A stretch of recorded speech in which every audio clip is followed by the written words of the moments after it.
कौन सी कास्ट का दबदबा सबसे ज्यादा है? जाट। क्यों, ऐसा क्यों?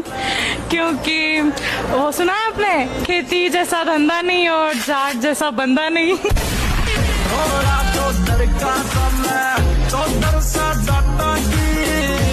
कौन सी कास्ट का दबदबा सबसे ज्यादा है? जाट। क्यों, ऐसा क्यों?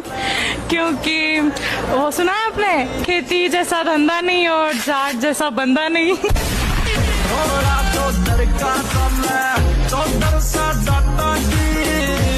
कौन सी कास्ट का दबदबा सबसे ज्यादा है? जाट। क्यों, ऐसा क्यों? क्योंकि वो सुना है आपने, खेती जैसा धंधा नहीं और जाट जैसा बंदा नहीं।